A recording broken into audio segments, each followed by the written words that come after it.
Qu'il s'agisse de leurs grands yeux ronds, de leurs joues potelées ou de leur queue touffue, certains animaux sont indéniablement mignons. Mais ne t'y trompe pas. Certains des animaux les plus mignons, les plus doux et les plus inoffensifs cachent des secrets mortels. Qu'il s'agisse d'un koala mignon, d'une grenouille rigolote ou d'un ornithorynque rondouillard, si tu t'en approches trop près, tu risques de ne pas en revenir vivant. Alors installe-toi confortablement et prends des notes car ces animaux adorables sont en fait mortels.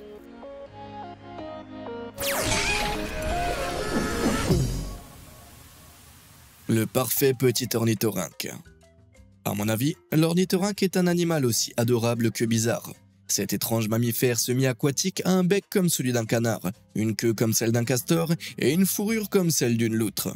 Mais au lieu de ressembler à un Frankenstein effrayant, c'est une petite créature très mignonne qui aime gambader dans l'eau et recevoir des chatouilles sur le ventre. Des artistes ont même créé des poupées semi-réalistes de ces adorables animaux qui les rendent encore plus mignons. Mais ces adorables petites créatures originaires de l'Australie et de la Tasmanie ont également une autre caractéristique étrange. Caché sur ses pattes arrière, l'ornithorynque porte un éperon venimeux. Utilisé pour se défendre, il injecte entre 2 et 4 ml de venin dans le sang de son agresseur. Et je ne pense pas que ce soit une caractéristique des poupées. Du moins, j'espère vraiment que ce n'est pas le cas.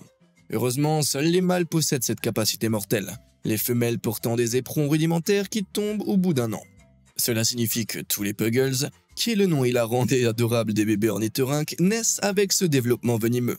Mais selon la personne qui reçoit cette chose, les résultats peuvent être mortels. Je sais ce que tu penses, un éperon d'ornithorynque pourrait-il me tuer? Eh bien en fait non, mais pour les petits animaux comme un chien par exemple, il suffirait d'une seule dose pour les achever. Mais même si tu n'es pas un chien, tu ne veux vraiment pas qu'un ornithorynque t'attaque. La douleur provoquée par ce venin est apparemment très intense. Tellement forte en fait qu'une étude a rapporté qu'elle ne répondait pas à la morphine. Et les horreurs ne s'arrêtent pas là. Des études de cas rapportent que la douleur peut éventuellement se transformer en hyperalgésie, une forme de sensibilité accrue à la douleur qui peut durer pendant des mois. Si tu n'as pas de chance, tu pourrais même te retrouver avec une atrophie musculaire, où ton tissu musculaire commence à s'amincir et à s'user autour de la zone affectée. Et ouais, soudainement, ces créatures sont un petit peu moins mignonnes. Les loris. Il n'y a rien de plus mignon que de grands yeux ronds sur un animal. S'ils sont dotés d'une paire d'yeux ronds, ils peuvent s'en sortir avec à peu près n'importe quoi. Et il n'y a pas d'yeux plus mignons que ceux des loris. Ces petits primates ont des yeux massifs qui ressemblent à ceux d'un bébé et qui, parce qu'ils sont nocturnes par nature, les aident à voir dans l'obscurité. Ils ne se déplacent pas rapidement non plus, ce qui les laisse presque sans défense. Et j'ai bien dit presque. Les loris ont l'air adorables, mais ça ne les rend pas amicaux pour autant. Et non, en fait, c'est des créatures solitaires qui te mordront si tu t'en approches. Mais avant de le faire, ils lèvent les bras au-dessus de leur tête. Non, c'est pas pour protéger leur tête, mais pour se lécher les aisselles. Un peu bizarre, non? Eh bien, en fait, ils ont des glandes sous les aisselles qui suintent une huile nocive. Lorsqu'ils lèchent ces glandes, leur salive se combine à l'huile pour concocter un venin, qui remplit ensuite les sillons de leurs canines, qui peuvent délivrer une morsure suffisamment puissante pour transpercer les os. Le venin ronge ensuite la chair, laissant la victime avec des blessures qui n'ont pratiquement aucune chance de guérir. C'est l'un des seuls mammifères venimeux connus de l'homme, l'autre étant l'ornithorynque. Les loris ont la particularité d'être le seul primate venimeux. Et ils remplissent le quota, ne te laisse donc pas séduire par leur apparence adorable, ou tu pourrais devoir dire adieu à tes petits doigts. Avant de le faire, pourquoi ne pas utiliser ses doigts pour cliquer sur les boutons j'aime et s'abonner d'ailleurs? Tu as terminé? C'est parfait, alors qu'est-ce qu'on a ensuite? Le joli petit poisson globe. Est-ce que t'as déjà vu un poisson globe de près? On ne peut pas s'empêcher de tomber amoureux du charmant petit sourire et des grands yeux qui ornent leur adorable visage de poisson. Habituellement présents dans les océans tropicaux, les poissons globes ont une taille qui va de 1 pouce jusqu'à 2 pieds de long. Bien sûr, ils sont surtout connus pour leur tactique défensive qui consiste à se gonfler lorsqu'ils sont menacés ou dérangés, comme un gros ballon épineux rempli d'air ou d'eau. Et si le prédateur ose perturber la tranquillité du poisson globe, ces poissons passent de l'état de mignon à celui de tueur. Ces poissons sont toxiques et contiennent une substance mortelle appelée tétrodotoxine, qui, pour l'homme, est jusqu'à 1200 fois plus toxique que le cyanure. Une espèce qui ne le sait que trop bien est le dauphin. Les dauphins sont connus pour prendre de minuscules bouchées de ce poisson toxique, pas assez pour une injection mortelle, mais suffisamment pour les faire planer. Ouais, les dauphins ont appris qu'ils entraient dans un état de transe lorsqu'ils grignotaient un poisson globe. Et ils le font délibérément juste pour s'amuser. Je suppose que même les dauphins doivent trouver un moyen de se détendre, non? Mais que se passerait-il si un prédateur était assez stupide pour en manger un entier? Eh bien, chose assez effrayante, le poisson globe est servi aux humains dans certaines parties du monde, mais seulement après un nettoyage professionnel adéquat. S'il n'est pas lavé, la toxine du poisson globe bloquera les canaux sodiques dans les neurones d'un organisme, limitant la fonction nerveuse. Dans ce cas, les muscles ne peuvent plus contrôler leurs mouvements, ce qui provoque la suffocation et l'arrêt cardiaque. Et il y a assez de toxines dans un poisson globe moyen pour tuer non pas un ni deux, mais 30 humains adultes. Et il n'y a pas d'antidote connu. Donc, si tu es au restaurant et que tu vois un poisson globe sur le menu, je te conseille d'aller ailleurs, à moins que tu aies envie de commander un dessert aux urgences. Les beaux léopards de mer. De grands yeux, un petit museau, des rouleaux de graisse, tels sont les ingrédients de l'une des créations les plus mignonnes de la nature. Et je parle des phoques, bien sûr. Les léopards de mer, pour être exact, sont la 3e plus grande espèce de phoques au monde, qui peuvent atteindre 600 kg et 3 mètres de long. Avec leur corps agile et leur grosse tête, les phoques peuvent atteindre une vitesse de 40 km/h lorsqu'ils sont dans l'eau. Ainsi, avec cette taille et cette vitesse, un léopard de mer pourrait constituer un ennemi redoutable pour un humain. Mais, chose incroyable, ils sont connus pour être amicaux envers nous. Étonnamment, il est bien connu que les léopards de mer sont des animaux merveilleusement curieux et qu'ils sont connus pour enquêter et jouer avec les plongeurs qui visitent leur habitat en Antarctique. Compte tenu de leur côté cool et amusant, je sais même pas pourquoi ils figurent sur cette liste. Ah ouais, attends, ça vient de me revenir. S'ils peuvent être amicaux, les léopards de mer sont aussi très dangereux. En 2003, la biologiste marine Kirsty Brown faisait de la plongée en apnée dans l'Antarctique lorsqu'elle a été soudainement entraînée sous l'eau par un léopard de mer. Personne ne sait ce qui l'a provoqué. Mais le temps que le phoque s'en sorte, Kirsty s'est retrouvée à 60 mètres sous la surface. Tu peux t'en douter, elle ne s'en est pas sortie vivante. Encore une fois, les apparences peuvent être trompeuses et la mignonnerie peut tuer. Alors si un jour tu rencontres un de ces animaux, fais en sorte de l'éviter ou ton destin pourrait être bel et bien scellé. Les jolis petits dauphins. Il est difficile de ne pas aimer les dauphins. Ils sont super sociables, doux et de nature intelligents. Autant de caractéristiques qui contribuent à en faire un animal exclusivement adorable, n'est-ce pas? Tu devrais peut-être y réfléchir à 2 fois. Les dauphins sont peut-être souriants, mais ils sont aussi un peu psychopathes, car ces mammifères tuent d'autres animaux en masse juste pour le plaisir. Et ils ont les outils pour faire de sérieux dégâts. Leur bec peut servir de matraque ou de gourdin, tandis que leurs dents acérées sont utilisées pour taillader vicieusement leurs cibles. Des groupes de dauphins ont été enregistrés en train de tuer des centaines de marsouins en une seule fois, sans pour autant manger les carcasses, ce qui indique que leurs pulsions meurtrières ne sont pas liées à leur appétit. Certains dauphins sont tellement psychopathes qu'ils s'en prennent même à leur propre progéniture. Au large des côtes écossaises, un scientifique a observé avec stupeur des dauphins adultes ramasser leurs petits et les frapper pendant plusieurs heures. De plus, en Virginie, des chercheurs ont trouvé au moins 9 dauphins portant des marques de dents de dauphins adultes. Mais les marsouins et leur propre progéniture ne sont pas les seuls à être visés. Des personnes ont également été entraînées sous l'eau par les dauphins. En 99, une femme qui avait nourri un petit groupe de dauphins et s'était ensuite jetée à l'eau pour nager avec eux a été rapidement attaquée et a dû arracher sa jambe gauche de la mâchoire d'un dauphin. Heureusement, elle a survécu. Tout juste. Koala mignon. Est-ce que t'as déjà remarqué que les gens trouvent les ours incroyablement mignons? Qu'il s'agisse de pandas, de paddington ou boubou, on peut pas leur résister. Même les koalas d'Australie. Ou devrais-je dire, surtout les koalas. Avec une taille d'un peu plus de 3 pieds, ils ressemblent plus à des ours en peluche qu'à de vrais ours. Et c'est pour une bonne raison. Bien qu'ils soient connus sous le nom d'ours koala, ce ne sont pas de vrais ours, mais des marsupiaux. Leur régime alimentaire est presque exclusivement basé sur des feuilles d'eucalyptus dont la digestion demande beaucoup d'énergie. Ils peuvent donc dormir jusqu'à 22 heures par jour. Et lorsqu'ils sont endormis, ils ressemblent à des petits anges poilus. C'est une autre histoire lorsqu'ils sont réveillés. Car nous ne pouvons pas oublier que les koalas sont des ours, et c'est pas pour rien qu'ils ont gagné le nom d'ours koala. Et comme la plupart des ours, ils possèdent des griffes, des dents, et ils ne réagissent pas à la légère aux provocations. Prenons le cas de Marianne Forster en Australie méridionale. En 2014, Marianne promenait ses 2 chiens lorsque l'un d'eux a aperçu un koala dans un arbre et s'est précipité sur lui. En entraînant Marianne, l'Australienne pensait que le koala l'ignorerait. Au lieu de cela, le koala s'est soudainement jeté sur les chiens et ensuite jeté son dévolu sur Marianne. Il a griffé sa jambe et l'a mordu si fort qu'elle n'a pas pu s'en défaire. Après avoir lutté avec l'ours brutal et lui avoir arraché sa mâchoire de sa jambe, Marianne a eu besoin de 12 points de suture. Le koala a probablement cru qu'il s'agissait d'un affrontement territorial, mais on ne peut s'empêcher de se demander ce qui serait passé si le koala avait continué à attaquer. Et c'est à peine si on peut y penser. Le poison du pitohui. Est-ce que tu trouves les oiseaux mignons? Pas tous, n'est-ce pas? On ne qualifierait pas vraiment d'adorable un aigle ou une mouette, non? Mais il y a des oiseaux qui ont vraiment ce facteur d'amabilité à l'appel, et c'est le cas de l'oiseau pitohui de Nouvelle-Guinée. Je veux dire, regarde-moi cette mignonnerie. Si seulement ce n'était pas le seul oiseau connu de l'homme à produire une toxine mortelle. Et pas n'importe quelle toxine mortelle en plus, la batrachotoxine, qui est, gramme pour gramme, l'une des toxines naturelles les plus puissantes connues de la science. C'est également le même poison qui donne son nom au tristement célèbre grenouilladar, mais on en reparlera plus tard. Quant au pitohui, le poison a été découvert en 1989, lorsque Jack Dumbarer, ornithologue, a attrapé l'oiseau, s'est touché le visage et a soudain senti sa langue et ses lèvres s'engourdir.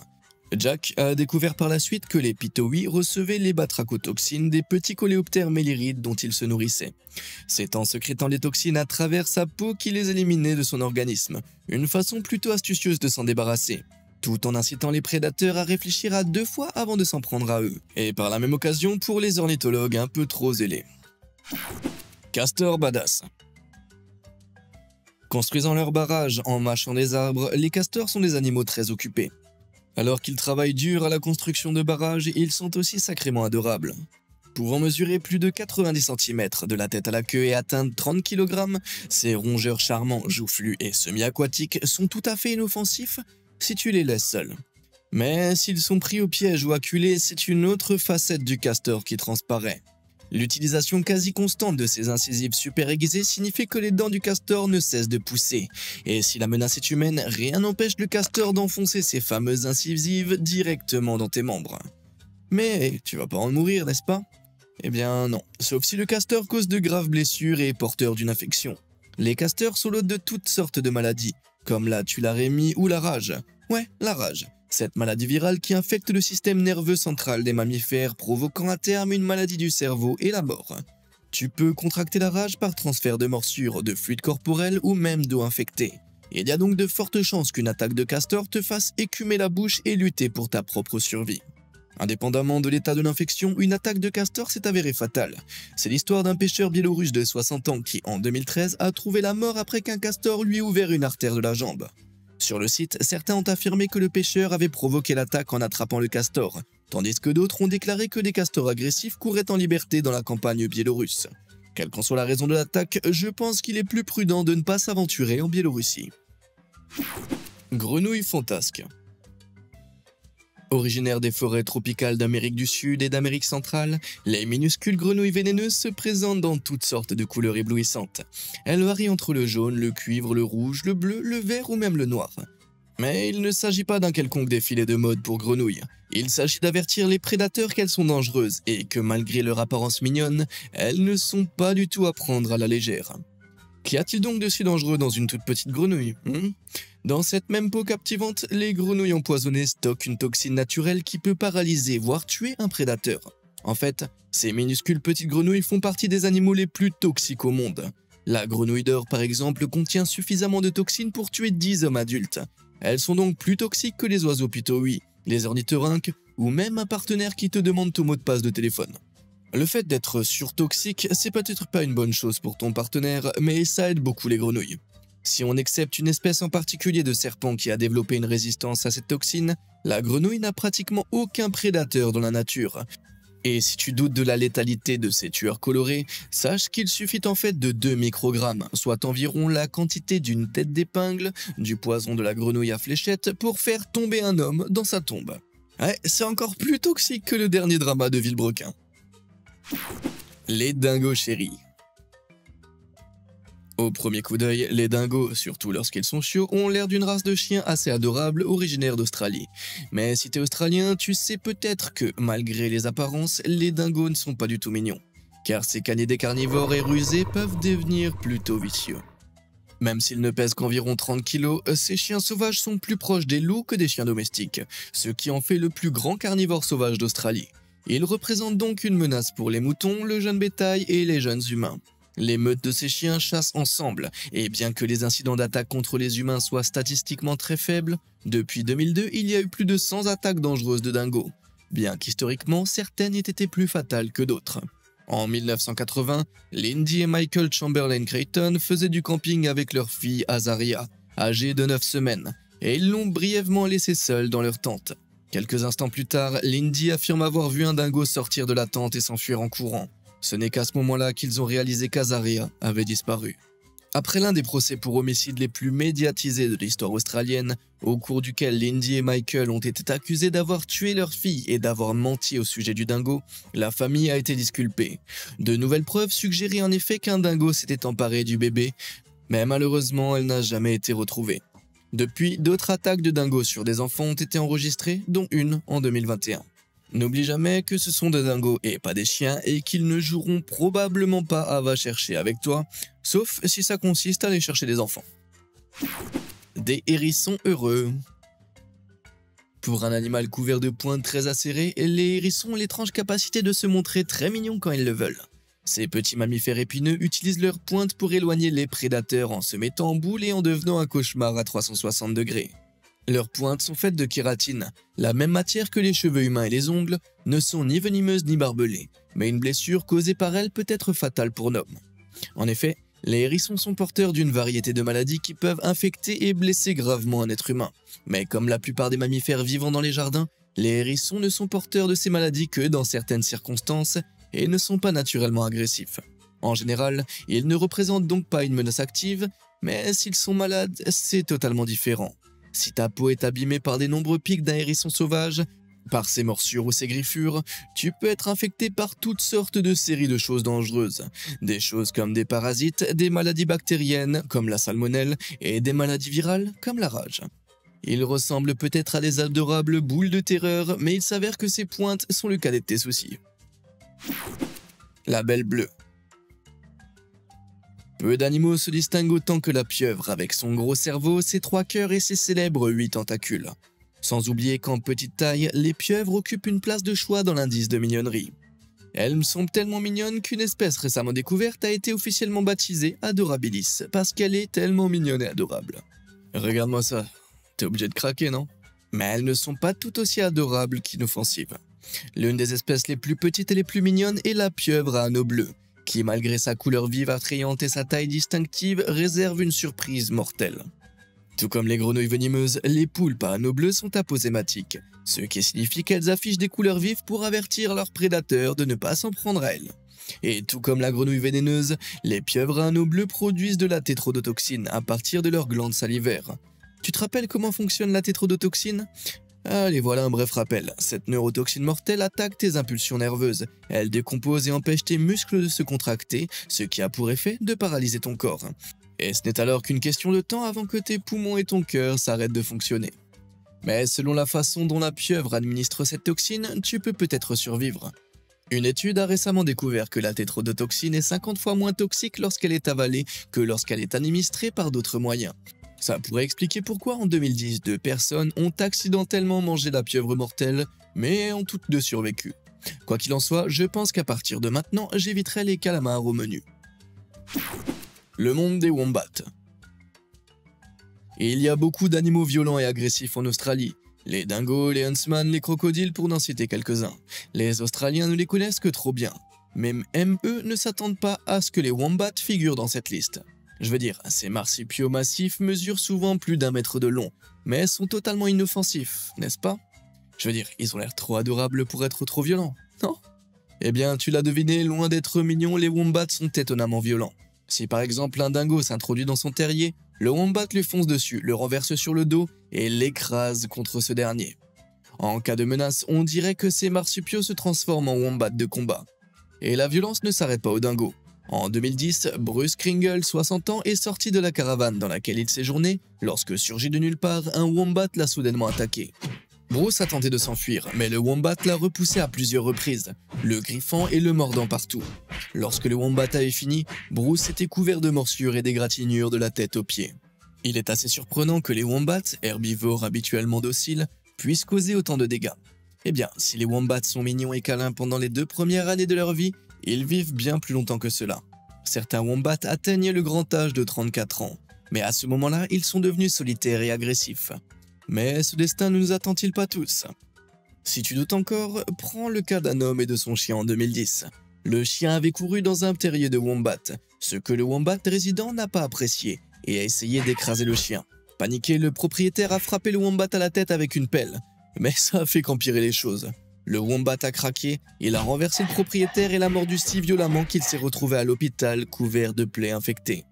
Il ressemble peut-être à des gros tonneaux de fourrure, mais si tu ne fais pas attention, ces tonneaux te renverseront facilement. Tchiki tchik. Les fulmars ne sont pas exactement les oiseaux les plus mignons du monde. Bien qu'ils soient apparentés aux albatros, qui est assez impressionnant, ils ne sont pas ce que j'appellerais adorables à l'âge adulte. Les poussins fulmars en revanche sont indéniablement mignons et sacrément duveteux. Lorsqu'ils sont poussins, les bébés oiseaux sont recouverts d'une couche de plumes de duvet qui l'isolent des températures froides. Et ils finissent par perdre au fur et à mesure qu'ils grandissent, mais avant cela, ce n'est qu'un petit tas de duvet immobile confiné dans leur nid. Ça semble plutôt sans défense, n'est-ce pas? Eh bien, ces bébés ont en fait une arme secrète. Si un prédateur s'approche, les oisillons le repoussent en vomissant des projectiles. Tu me crois pas? Eh ben regarde ça.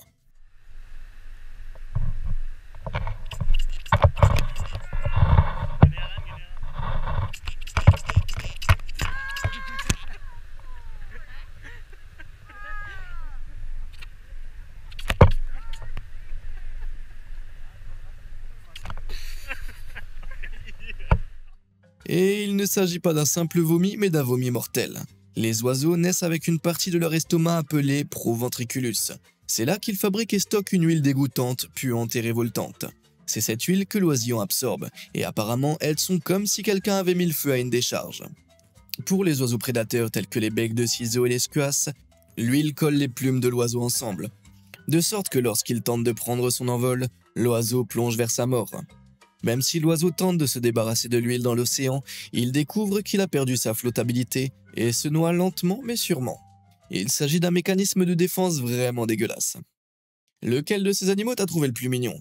Et lequel avait le secret le plus effrayant? Dis-le moi dans les commentaires ci-dessous. Comme d'habitude et jusqu'à la prochaine fois, merci de nous avoir suivis.